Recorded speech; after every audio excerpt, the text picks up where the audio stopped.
the folks online. Do you have a comment to make, sir? I do. Yeah, come on up.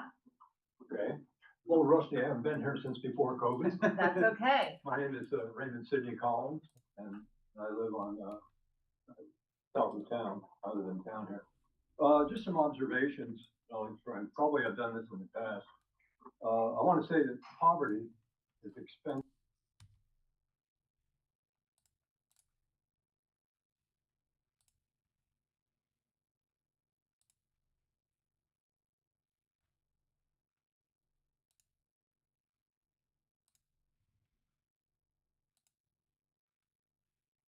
I hear the.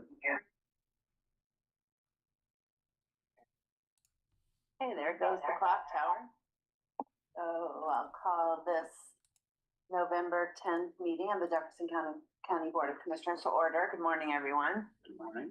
Hope everyone had a good weekend. I was sick in bed, but You're now not. I'm not now. I You're not slept sick a or in lot. bed. I'm like, sleep is what I need. So I got a little bit extra sleep. With a 50-pound dog laying on me, which was awesome. It's like what's the weighted blanket? Yeah. Exactly. I'm like, this is what a weighted blanket is. Anyway. So we will start off as we always do with public comment. If you've joined us this morning online and wish to make public comment, you can use the raise hand button at the bottom of your Zoom screen, and we'll bring you over after our folks in the room make comment. We have, who's here to make public comment this morning? Matt, Maggie, John, do you have anything this morning? Yeah, I'll say. Okay, let's start with Matt. Good morning. Good morning. So I have a time limit. 3 minutes. All right. So I was down at Vista when the Port Townsend Police and other organizations cleared the camp. I was down there a couple days before it and the day of it happening, and it was really fascinating. So I was, they were basically, I wanted to see if there were any residents that were not going to leave, who were just going to stay, and I wanted to make sure they had support and advice. And one of the last residents there was a guy named Aaron and his girlfriend Stacy. They had nowhere to go, and the night before the sweep, they finally agreed that they would move to Bayside, that tiny house development unit, which took in, I think, 3/10 went to Bayside. And so they were told the next day that they would look into Bayside, and that was the morning the police were coming. The police came at 9 a.m. in a crowd of like, I don't know, 6 law enforcement and the lead team, which I now know is a law enforcement group. The police said Bayside will not take them, but they had to leave by 3:30 or they'd be arrested.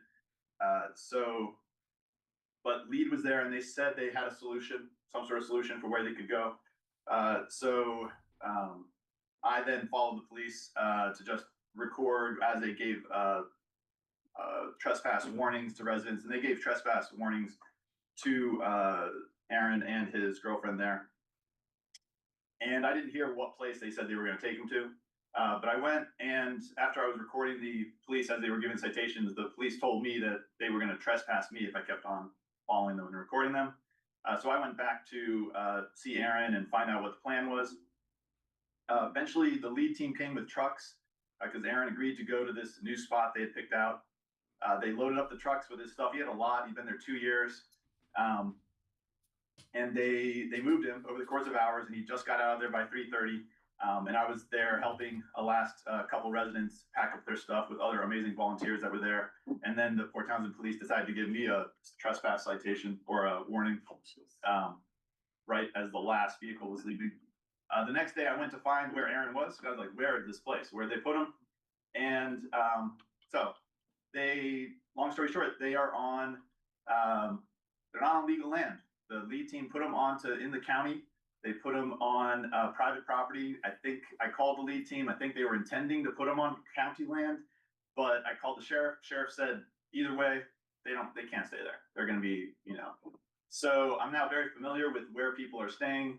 Basically, Evans Vista people have now, a lot of them have moved down the hill onto paper mill and county property.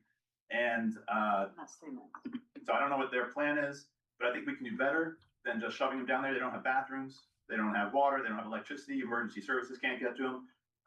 They don't have an address, they can't order DoorDash or whatever. So anyways, I'm looking into options. I think with Port Townsend Police Department, I was hoping they had talked to you guys, or the county or the sheriff, and they had an agreement of someplace, but apparently not. They just pushed them out there. So anyways, I think we can do better. I hope we can find a better solution than this. I think they immediately need porta potties down there. There's a bunch of people in the woods, Thanks, and that's Matt. a sanitation issue. Appreciate it, Matt. Okay, John, you wanna come up? We're gonna do John and then you, Maggie. And then if there's anyone online who'd like to make a comment this morning, please use the raise hand button at the bottom of the Zoom screen and we'll bring you over after the folks in the room have made their comments. And John? we respond after we hear all. Right. Hi, good morning, Commissioners. I'm Sam Foy, as Chair of the Jefferson County Veterans Assistance Program. And tomorrow is Veterans Day, of course. And one of the things, the Veterans Assistance Program does is we do provide food monies on a monthly basis to veterans in need that are, below poverty, 200% below poverty level.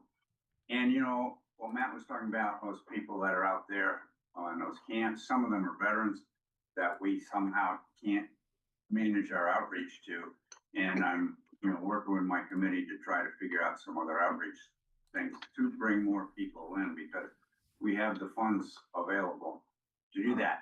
Also, one of the impacts on, not that direct impacts on us that doesn't hurt us, but the food assistance that we do give to veterans is very critical, because a lot of them are also on SNAP benefits, which they are not getting this year. And when they came in this month, we talked about the fact that this is the only food assistance they're getting now, and they're missing the SNAP.